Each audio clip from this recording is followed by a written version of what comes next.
Okay. Okay, we are ready. And she is Muna, as we know, and she's going to teach us today about the cross and about the Romans 6 verse 23. And let's give this time to her. Let's clap, everybody.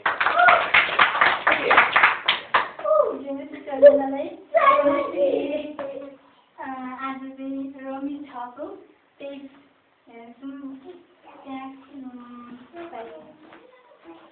Today we are going to look at from the verse of Romans 6 verse 23, and Muna is going to read this.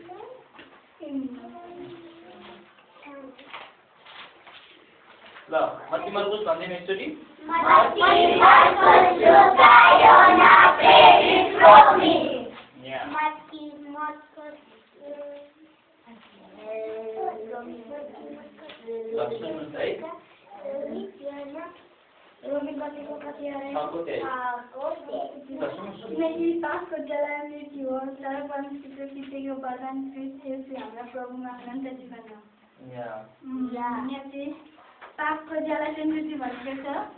Here, the reason is like the wages of sin is death.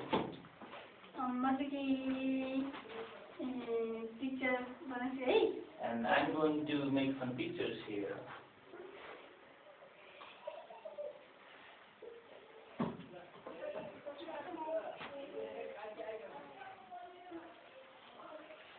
This is sinners.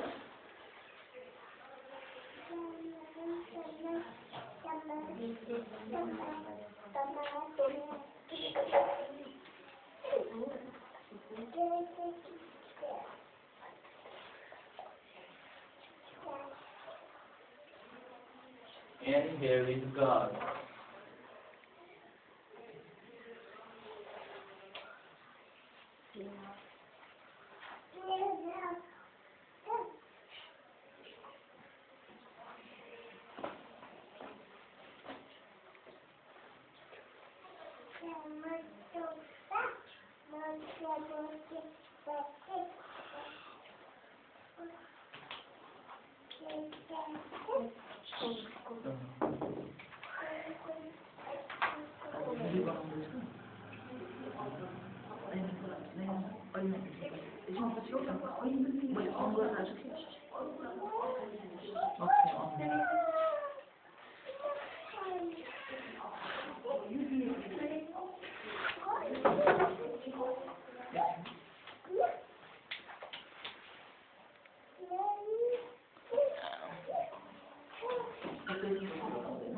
Pause गर्न जानेन अहिले of गर्नु म आधा बनाइसकेँ अनि video पनि सबै of हुन्छ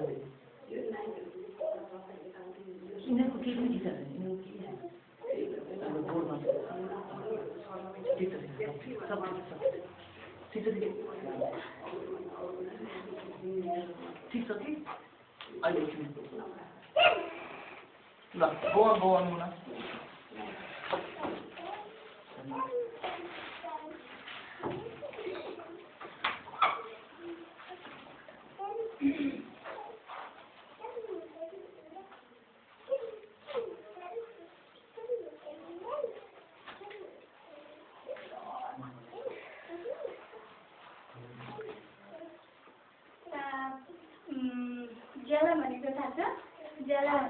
Do you know all what the wages is?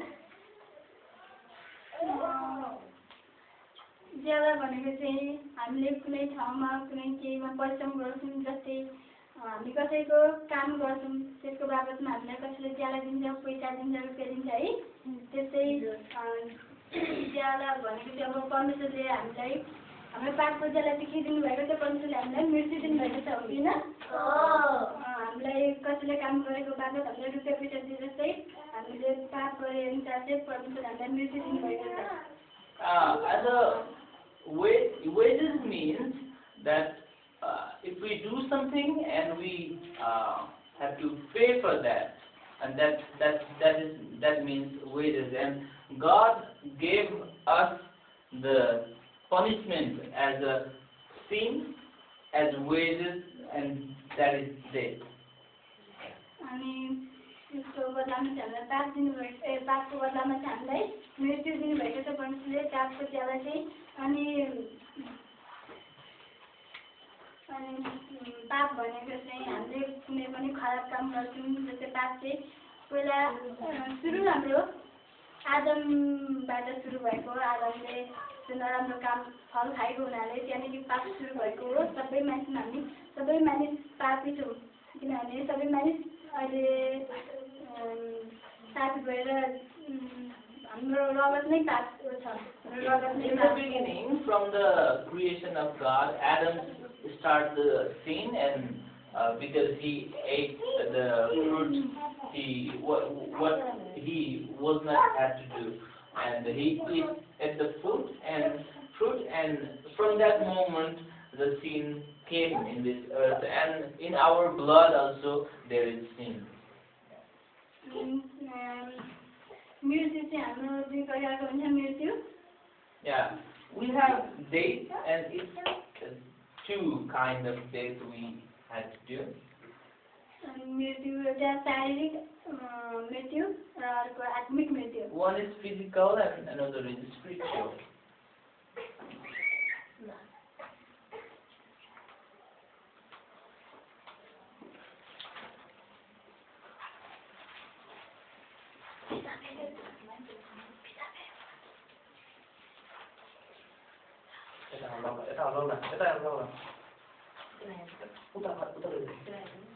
शारीरिक भनेको चाहिँ हाम्रो जुन शरीर पुरा त्यो हाम्रो शरीर हो है अनि शारीरिक मृत्यु भनेपछि हाम्रो शरीर जुन हामी अब यो छालाहरू हुन्छ है यो शरीर अनि त्यो चाहिँ शारीरिक मृत्यु र आत्मिक मृत्यु भनेको चाहिँ हामीभित्र भएको हाम्रो हुन्छ नि जुन प्राण भन्छ है त्यो प्राणलाई चाहिँ आत्मिक भन्छ है Okay.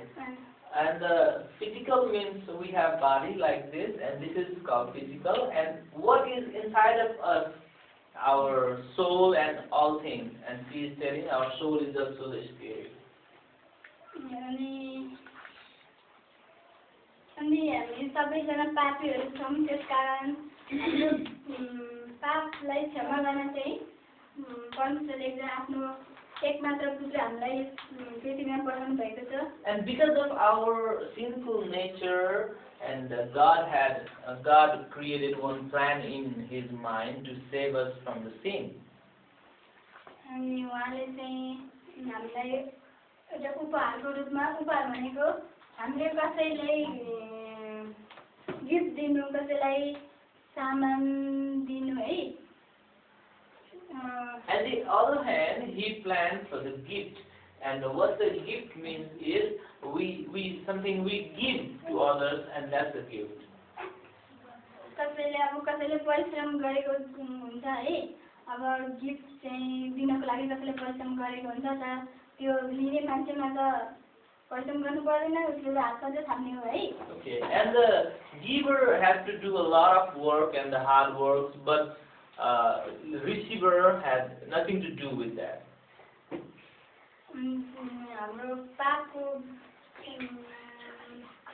हाम्रो पापलाई धुनको लागि चाहिँ येशू क्रिस्टमा मर्नु भएको हो And because of our sinful natures, God planned for His Son's death. अनि हामीलाई चाहिँ उपहारको रूपमा अनन्त जीवन दिनुभएको छ येशू क्रिस्टले And as a gift, God gave us the eternal life.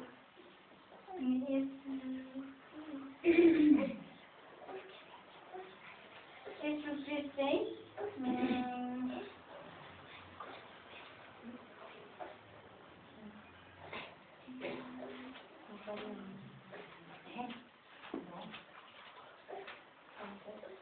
अनि हामीले चाहिँ हामीलाई हाम्रो पापलाई चाहिँ हाम्रो सबै पापलाई चाहिँ येशू क्रिस्टले क्रुसमा लगेर सिधाइदिनु भएको छ है त्यसकारण हामी अब कसरी अब हामी स्वर्ग जाने सबैजना त अब मरेपछि है मरेपछि अब पापीहरू सबैजना भएको कारणले हामी सबै नरक जानुपर्छ।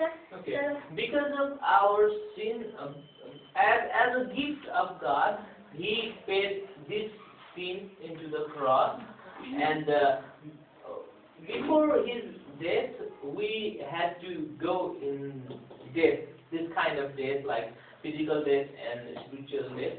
But after He took our sin, then we have gift now. अनि अनन्त जीवन भनेको चाहिँ जुन जीवन चाहिँ रहिराख्छ। And the eternal life means it never ends, त्यसको कहिले अन्त्य हुँदैन। and it never goes up. अनि येशू ख्रीष्टले चाहिँ हामीलाई उपहारको रूपमा चाहिँ अनन्त जीवन दिनुभएको छ। And Yeshu ख्रीष्टले Jesus Christ gave us the gift as eternal life. अनि हामीले चाहिँ अब हाम्रो चाहिँ अब पाप क्षमा भएको छ भनेर है, त्यसका लागि हामीले चाहिँ आफ्नो पाप क्षमा भएको छ भनेर हामीले चाहिँ पाप क्षमा भएको छ भनेर विश्वास गर्नु पर्यो। अनि And to receive this gift, we need to do one thing, and that is believing in God and believing in Jesus Christ, and believing that He took our sin in death. अब हामी यहाँ पापमा हुँदा सबैजना दुखी थियौँ है, सबैजना दुखी अनि त्यहाँदेखि When we were here in the realms of sin, we were like this, kind of sad guy or something like that. अनि अहिले चाहिँ हामीले अब अनन्त जीवन पाएका छौँ, हामीले विश्वास गरेका छौँ, त्यसैले हामी जब सबैजना अब पापबाट मुक्त भएको कारणले अनि हाम्रो चाहिँ हामीले चाहिँ प्रभु भनेर मुखबाट स्वीकार गर्नुपर्छ है। प्रभु भनेको चाहिँ हाम्रो मुक्तिदाता हो। अनि And another thing is we need to receive as a Lord to our Jesus Christ. And what is the meaning of Lord is?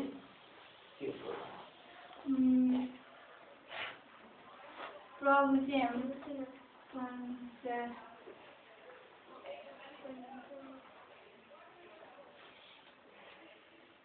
प्रभु हामीलाई है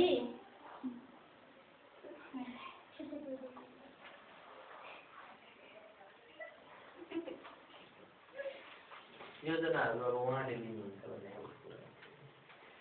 अनि परमेश्वरले चाहिँ हामीलाई यस पृथ्वीमा बनाउनको लागि धेरै योजना राख्नुभएको थियो। अनि उहाँले चाहिँ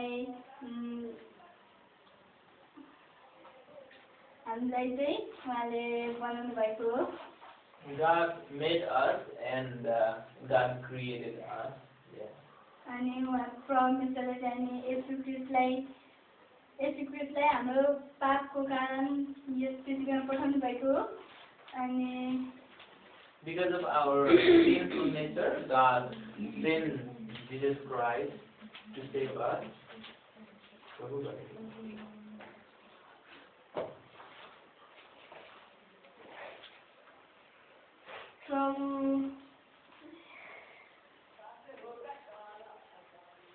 I think she forgot about the Lord. What is the meaning of Lord? Lord भनेको चाहिँ गौ भनेको चाहिँ आफ्नो योजना अब मेरो होइन म होइन अब तपाईँ ममा के हुनुहुन्छ रिप्लेस गर्ने अब आफ्नो जीवनलाई उहाँलाई दिने। अनि हामीले चाहिँ अब प्रभु भनेर है मुखले स्वीकार गर्नुपर्छ। अनि हाम्रो जीवन चाहिँ हाम्रो प्रभुलाई भनेर सुनिदिनुपर्छ। अनि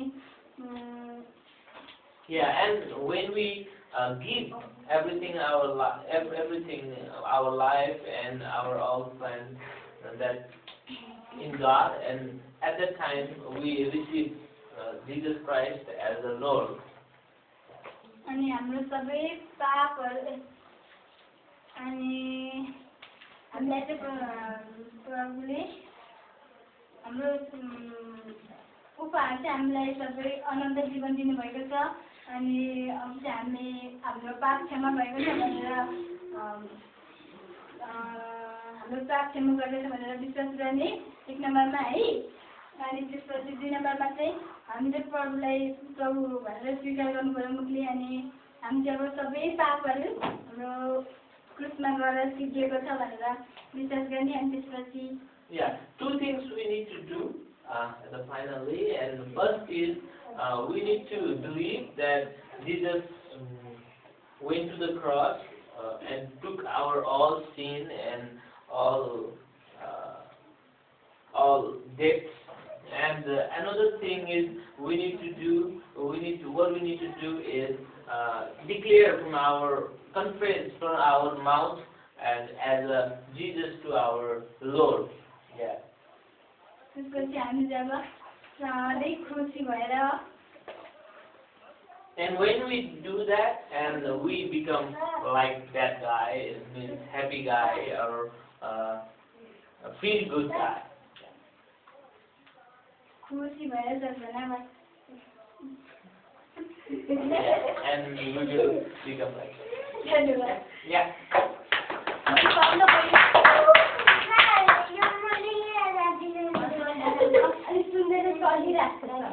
Thank you, Muna.